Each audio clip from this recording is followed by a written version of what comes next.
North Africa is a land of great power. It stretches for thousands of miles. Its coast touches the blue waters of the Mediterranean Sea. Its southern edge melts into the vast emptiness of the Sahara Desert. In between those two worlds lay the kingdom of Numidia. This land is what we call today the northern parts of Algeria and Tunisia.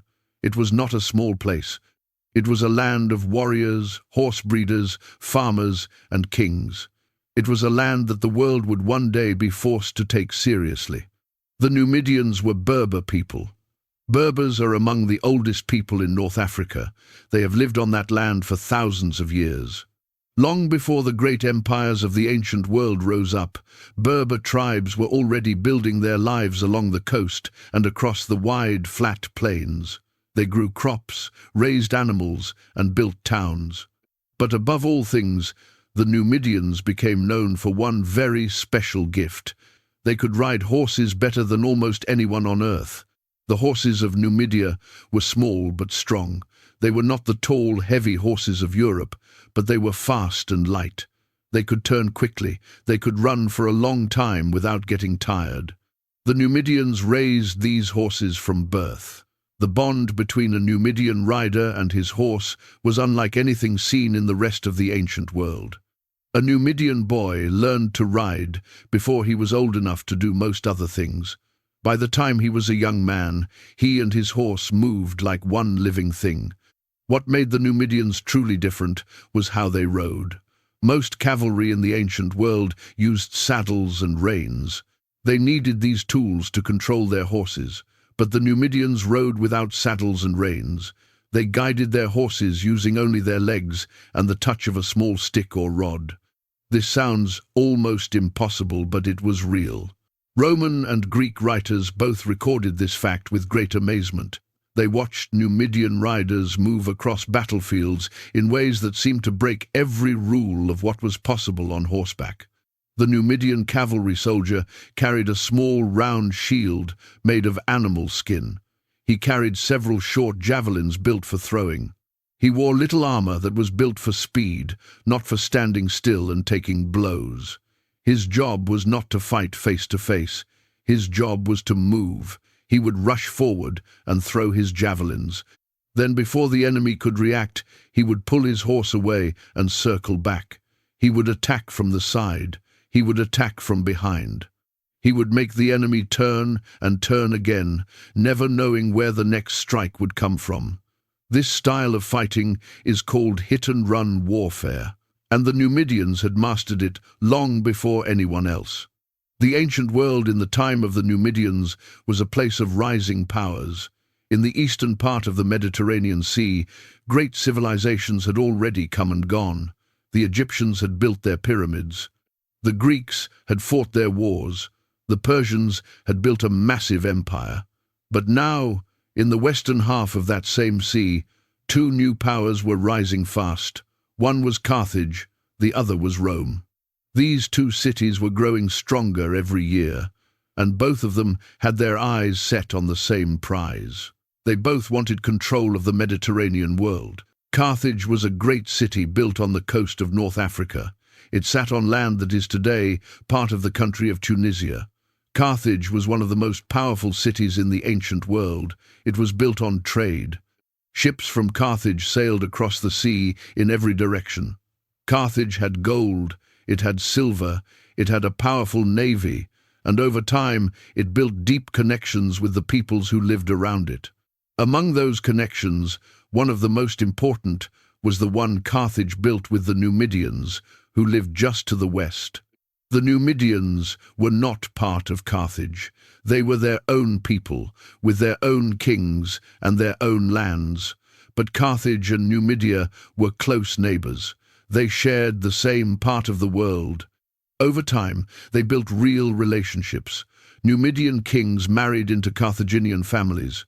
Numidian soldiers fought alongside Carthaginian armies. When Carthage needed cavalry, it looked toward Numidia, and the Numidians answered. Rome, meanwhile, was growing fast in Italy. Rome had started as a small city on the banks of the Tiber River. But Rome had a hunger that could not be satisfied.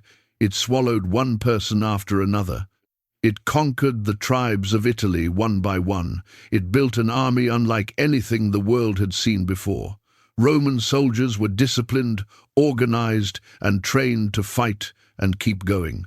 Rome was building towards something huge, and soon the paths of Rome and Carthage would crash into each other like two mountains colliding. The stage was being set for one of the greatest conflicts in all of human history.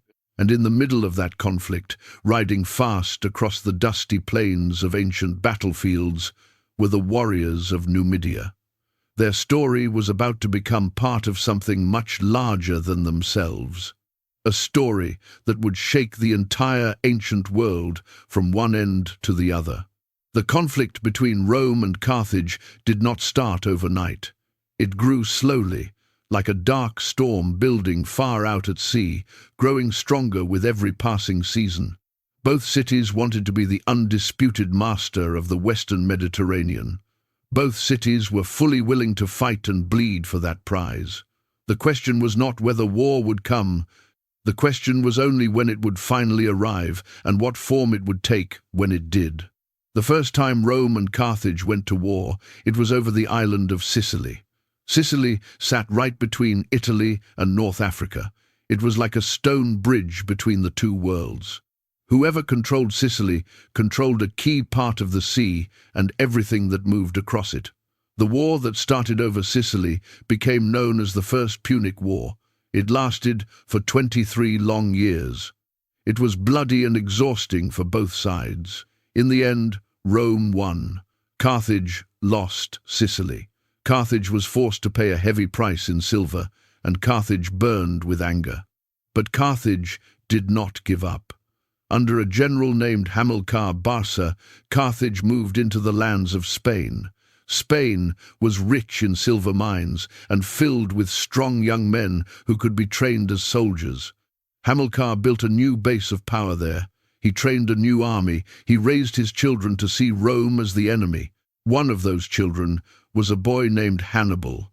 Hannibal would grow up to become one of the most feared military leaders in all of history. And when the time came for the Second Punic War, it was Hannibal who would stand at the front and lead Carthage into the fire. The Second Punic War began in 218 BC. Hannibal made a decision that shocked the whole ancient world. Instead of sailing across the sea to attack Rome from the south, he chose to march his entire army overland from Spain, through southern France, and over the terrible Alps mountains. The Alps were one of the most dangerous places on earth. They were cold, the paths were steep, soldiers fell and died in the mountain passes. Hannibal even brought war elephants on this march, and many of them died too. But Hannibal did not stop. He pushed through the cold and death. He came down from the mountains into Italy, and he brought his army straight to Rome's front door. What made this moment possible? What gave Hannibal the belief that he could take on the most powerful army in the Western world and win? Part of the answer was training. Part of it was a bold strategy. But a very important part of the answer was the Numidian cavalry. Hannibal had Numidian riders in his army. He knew exactly what they could do on a battlefield, and he built his entire plan of attack around them. The Numidians were not just fighters on the battlefield. They also served as the eyes and ears of the army before the fighting even started. In the days before the big battles, Numidian cavalry rode out across the Italian countryside. They watched the roads. They studied Roman troop movements. They brought back information. In warfare, knowing what your enemy is doing before he even makes his move is worth more than 1,000 extra soldiers. The Numidians gave Hannibal that important edge every time. Rome did not take Hannibal's arrival on Italian soil lightly. The Roman Senate was deeply alarmed. Roman generals marched out to stop him. The first major clash happened at the Trebia River in December of 218 BC. Rome brought a large and confident army. The Romans had beaten many enemies before, but Hannibal already had a plan in place. And the Numidians were right at the heart of it. Rome had never seen anything quite like it before. At the Trebia River, Hannibal placed his Numidian cavalry on the wings of his battle line, one group on each side. When the battle began, the Numidians did what they always did. They moved fast. They did not crash into the Roman horsemen with full force. They danced around them. They threw javelins. They pulled back just far enough to keep the Romans chasing after them. They drew the Roman cavalry completely away from the main battle. While the Roman horsemen were busy chasing the Numidians across the open field, the rest of Hannibal's army was free to hit the Roman infantry hard from both sides. Rome lost badly that day. It was a preview of what was still coming. The same pattern came around again at the Battle of Lake Trasimene in 217 BC. Hannibal set a trap along a narrow road that ran beside a lake. When the Roman army marched into that tight space, Hannibal's forces attacked suddenly from the hills above. The Numidians blocked the escape route. Thousands of Roman soldiers were killed. Many drowned in the lake under the weight of their heavy armor. It was one of the worst defeats Rome had ever suffered. And still, the worst moment had not yet arrived. By 216 BC, Rome had put together the largest army it had ever sent into battle. The Romans believed strongly in numbers. They believed enough soldiers could crush Hannibal by sheer weight alone. The army that marched to face Hannibal near a place called Cannae was somewhere between 70 and 80,000 soldiers. Rome was certain this would be the end. Hannibal had about 50,000 men. He was clearly outnumbered, but he was not afraid, because he had a plan. And the Numidians were sitting right at the heart of it. The trap was already being set. The riders were ready. And what was about to happen at Cannae would be talked about for the next 2,000 years. At Cannae, Hannibal placed his best African infantry in the center of his battle line. He put his heavy cavalry on one side and his Numidian cavalry on the other. When the battle started, the center of Hannibal's line slowly bent backward under Roman pressure. The Roman soldiers pushed forward, believing they were winning. They believed the enemy was breaking. But the bending was on purpose. It was a carefully built trap. As the Romans pushed deeper and deeper into the center, Hannibal's African infantry on both sides closed in like walls. The heavy cavalry smashed through the Roman horsemen on one end and then swung around behind the Roman army. The Numidians on the other wing had kept the Roman allied cavalry busy and occupied the whole time. When the trap closed completely, the entire Roman army was surrounded on every side. What happened next was one of the bloodiest days in all of ancient history. Rome lost between 50 and 70,000 soldiers in a single afternoon. The killing was so thick and so fast that it was almost impossible to believe. The world shook at the news.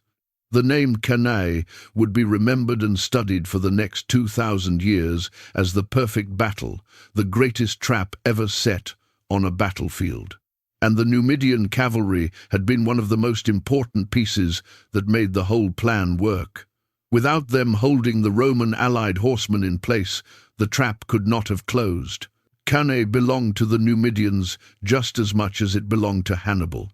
The aftermath of Cannae sent shockwaves all the way back to Rome. The city was in panic. People filled the streets with fear. The Senate met in an emergency session. Some voices called for peace. Some called for full surrender, but Rome did not surrender. That was the nature of Rome. It bent badly. It almost broke, but it did not stop. Instead, Rome changed how it fought. Roman generals stopped trying to face Hannibal in large, open battles. They learned painful lessons from their losses. A general named Fabius Maximus had a new idea. He said Rome should stay away from big fights. Instead, Roman armies should follow Hannibal from a safe distance, cut off his supply lines, and wear him down slowly over time. This strategy was so different from Roman tradition that many people mocked Fabius for it. They called him the delayer. They called him a coward. But over time, his approach began to work. Hannibal was deep inside Italy. He had won great victories, but he had a growing and serious problem. He was very far from home. His supply lines were long and hard to protect. He needed more men and more weapons. He kept sending messages back to Carthage, asking for help. But Carthage was slow to act. The city was divided between those who fully supported Hannibal and those who did not want to risk more of their treasure on a war being fought so far away. Help was promised again and again, but real help arrived rarely. It was during this long and grinding stretch of war in Italy that the role of the Numidians became even more important to understand, because not all Numidians were on Hannibal's side. Numidia was not one united and solid kingdom. It was divided into different groups and different tribes. Two of the most powerful were the Massilii, who lived in the east, and the Massaesilii, who lived in the west. These two groups had different loyalties, and that division would slowly change the course of the war. The western Numidians were led by a king named Syphax. Syphax was a powerful man. He had a large army and great influence across the region. For a time, he leaned toward Rome. He even allowed Roman military advisors to come and train his soldiers. But then, something important changed. Syphax made a political marriage. He took a Carthaginian woman named Sophonisba as his wife, and through her, his loyalty shifted completely to Carthage. It was one of the most important turning points of the entire war. A single marriage changed the side of one of the most powerful Numidian kings. The eastern Numidians, the Massilii, were a different story. Their king had been an ally of Carthage for a long time, but when that king died, his young son stepped up to take his place. That young man's name was Massinissa, and Massinissa would become one of the most important people in all of this chapter of history, not just for the war alone, but for the future of Numidia, of Africa, and of the ancient world as a whole. Massinissa was a brilliant rider and a skilled general in his own right. He had fought alongside Carthage in the war in Spain as a young man. He had commanded Numidian cavalry in real and dangerous combat. He knew war from the inside, having learned from some of the most experienced commanders alive. But Massinissa was also deeply ambitious in ways that went beyond the battlefield. He wanted more than just to serve another power's cause. He wanted to build something of his own that would last. He wanted a great Numidian kingdom that would carry his name forward through time. The Romans saw their chance and moved quickly. Roman diplomats reached out to Massinissa and offered him something real. They told him that if he switched sides and fought for Rome, Rome would help him become king of a united and powerful Numidia when the war was over. For Massinissa, this offer was impossible to refuse. He switched sides, and when he did, the entire weight of the war began to tip in a new direction. The final clash was coming. The two greatest commanders of their time were being pulled toward each other, and the Numidian riders who had shaped every major battle of this long war would decide the outcome one final time. The meeting of Hannibal and Scipio happened near a place called Zama in the year 202 BC. This battle would end the Second Punic War. It would also be one of the most important battles in the history of the ancient world. Much had changed since the dark days of Cannae. Both men knew it, both men prepared with great care. Hannibal came to Zama with a large army. He had infantry drawn from many different peoples and lands. He had war elephants, 80 of them, which he planned to send crashing through the Roman lines at the very start of the fight. He also had cavalry, but there was one very big problem standing in front of him. His Numidian cavalry, the very riders who had helped make Cannae possible, were now wearing the armor of the other side. Scipio had done something truly remarkable. Through his friendship and alliance with Massinissa, he now had the greatest Numidian cavalry in the world riding under the Roman flag. Massinissa himself rode at the head of his horsemen. On the other side, Scipio had another cavalry force led by a Roman officer named Laelius. Hannibal looked out across the field at Zama and understood the situation was deeply dangerous. He had elephants and he had numbers, but the horse soldiers who had built his greatest victories were now lined up against him.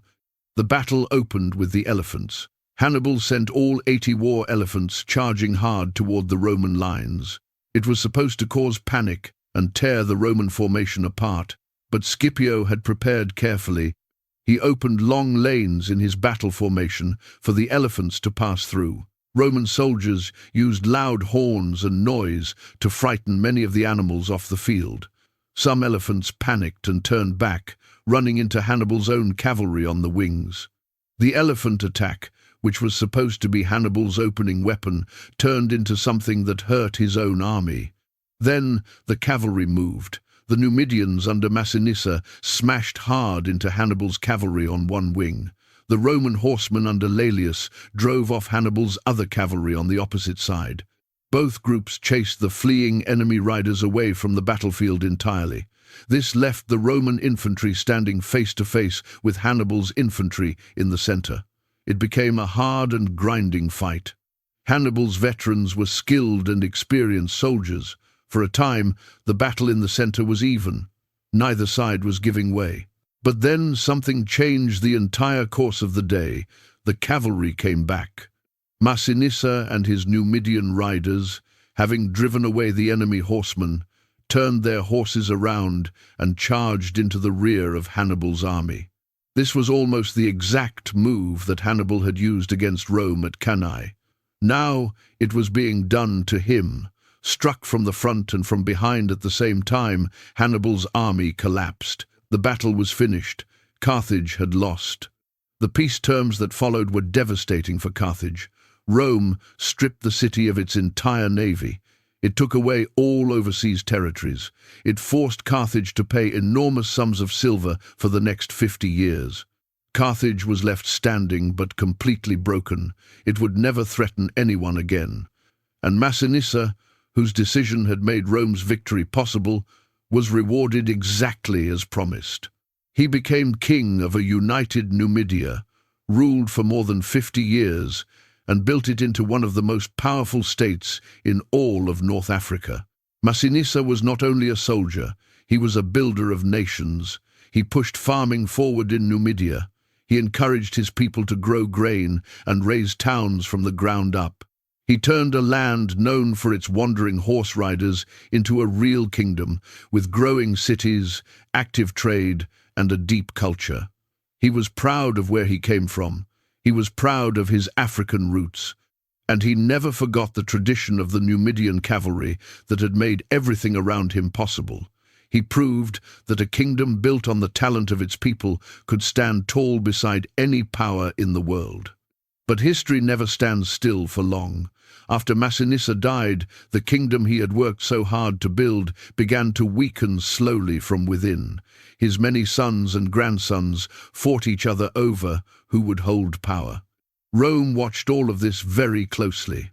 Rome had learned long ago that a divided neighbor was far easier to control than a united and strong one. And Rome was growing more powerful, more hungry, and less patient with any state that tried to stand on its own near its borders. One of Massinissa's grandsons would rise to become the last great warrior king of Numidia. His name was Jugurtha. He was ambitious, deeply clever, and dangerous. He understood Rome better than almost anyone from the outside ever had. He had served in the Roman army as a young man. He had spent time with Roman senators and generals. He had watched how Roman politics worked up close. He knew that Rome could be bribed. He knew that Rome could be turned against itself. And he made up his mind to use every single piece of that knowledge. When Jugurtha came to power in Numidia, he was not supposed to rule alone. The kingdom had been split between him and two of his cousins, but Jugurtha moved against them with speed and without mercy. He killed one. He drove the other into exile. He took complete control. Rome was alarmed, but Jugurtha opened his treasury and sent silver flowing into Roman hands. He smiled and made promises. And for a while, Rome chose not to look too closely at what he had done, but not forever. Rome would look, and when it did, the final war was coming. The Jugurthine War began around 112 BC. It was a conflict that would shake not only the lands of Numidia, but the very heart of Roman politics. Jugurtha was not simply a fighter. He was a chess player who could see many moves ahead. He understood that the real battlefield was not just the hot open ground of North Africa. The real battlefield was also the marble halls of the Roman Senate. And on both of those battlefields, Jugurtha proved himself a dangerous and skilled opponent.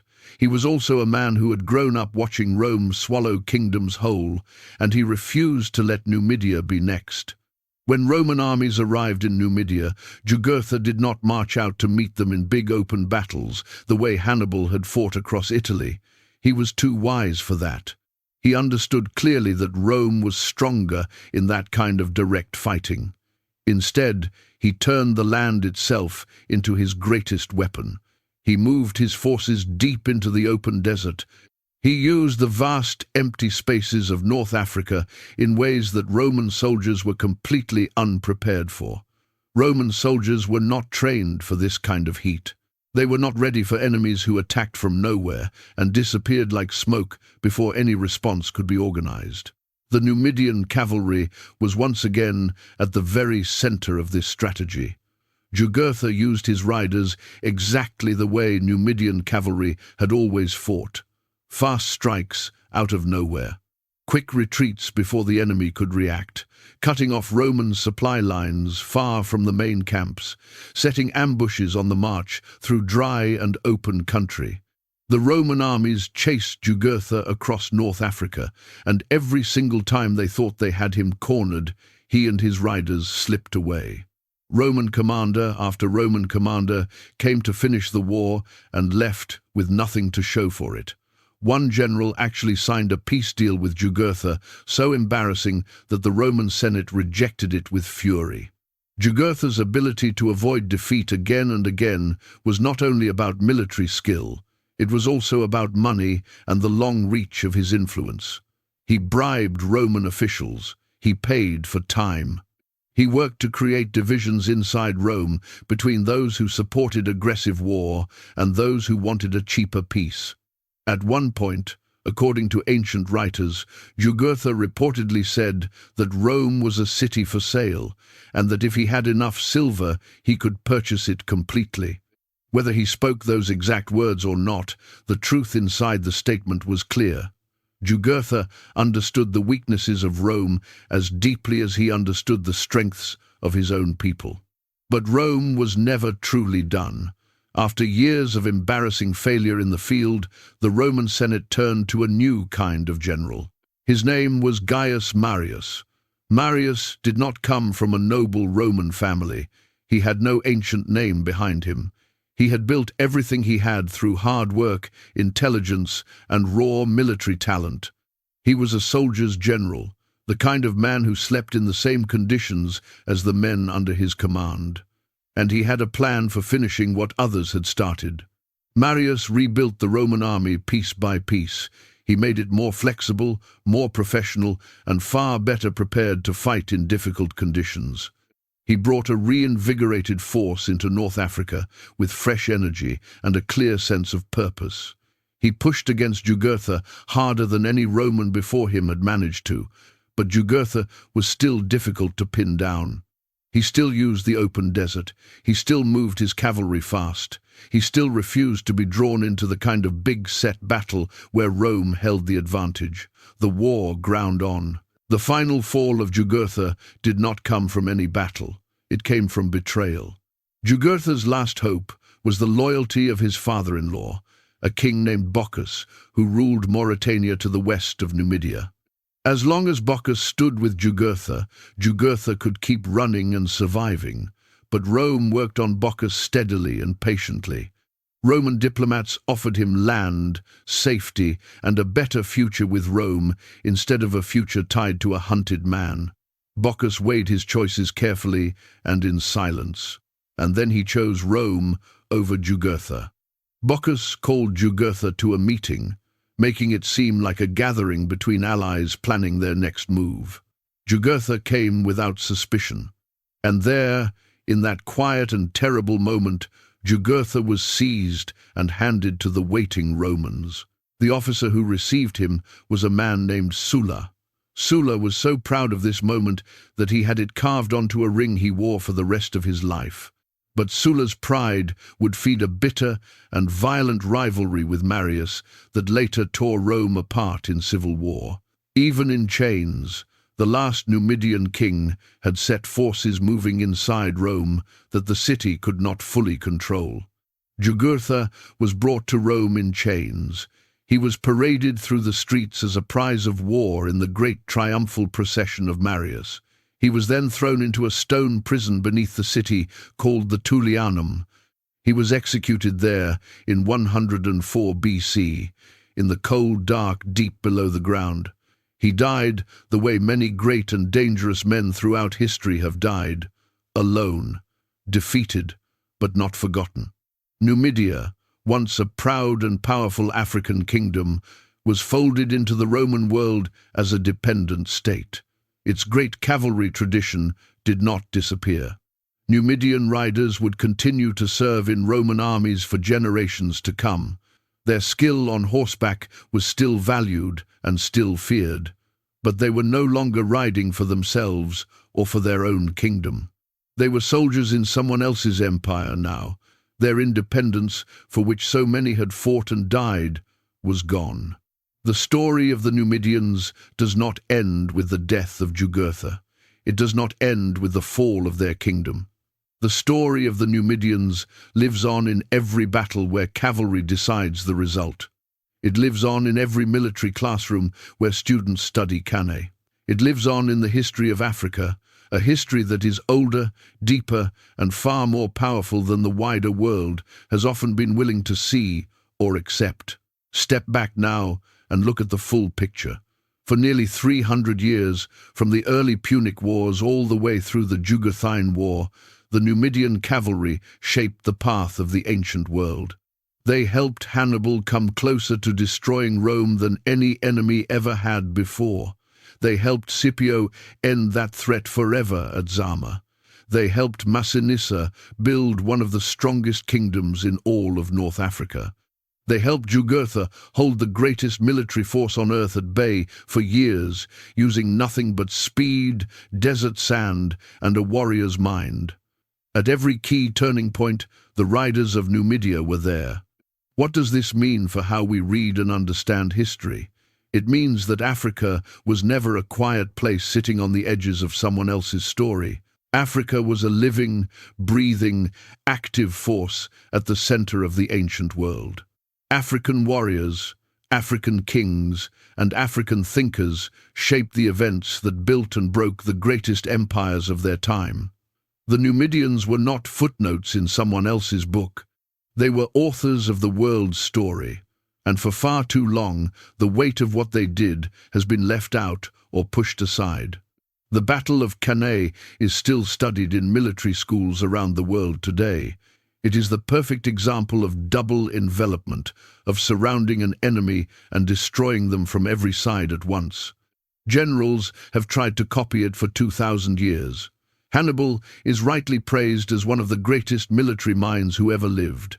But his genius at Cannae worked because of what the Numidian cavalry made possible. Without those fast and fearless riders drawing the Roman horsemen away, the trap could never have closed. Tens of thousands of Roman soldiers died at Cannae in a single afternoon. The Numidians held the keys that locked that trap shut. After Zama and the end of the Second Punic War, Rome stepped forward as the master of the Mediterranean world. The defeat of Carthage opened the door for Rome to expand in every direction, building the massive empire that would shape European civilization for the next 500 years. And the decision that made that final victory possible was the choice of one Numidian man. Massinissa's decision to fight for Rome did not just win one battle. It decided who would rule the known world for generations to come. That is the true size of what the Numidians did. That is the full weight of their place in history. Massinissa himself deserves far more recognition than history has usually given him. He lived to nearly 90 years old and ruled Numidia for more than 50 years. Under his long leadership, Numidia grew more organized, more productive, and more respected by the world around it. He built cities. He turned open plains into farmland. He took a people known for riding fast and built them into a kingdom that stood with dignity. Roman writers called him the greatest of kings. For an African king to earn that kind of praise from Roman sources tells us something important. It tells us that true greatness was seen and recognized, even when the powerful would later prefer to forget who and where it came from. The Juguthine War left a lasting mark on Rome itself in ways Rome did not expect. The long war showed how corrupt Roman leadership had become. It proved that Roman senators could be bought like goods at a market.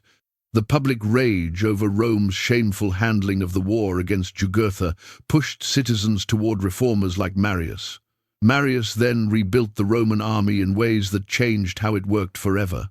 The professional fighting force that would carry Roman power across the known world was shaped in part by the hard lessons Rome was forced to learn from fighting Jugurtha. Once again, an African king had set forces in motion that changed the world.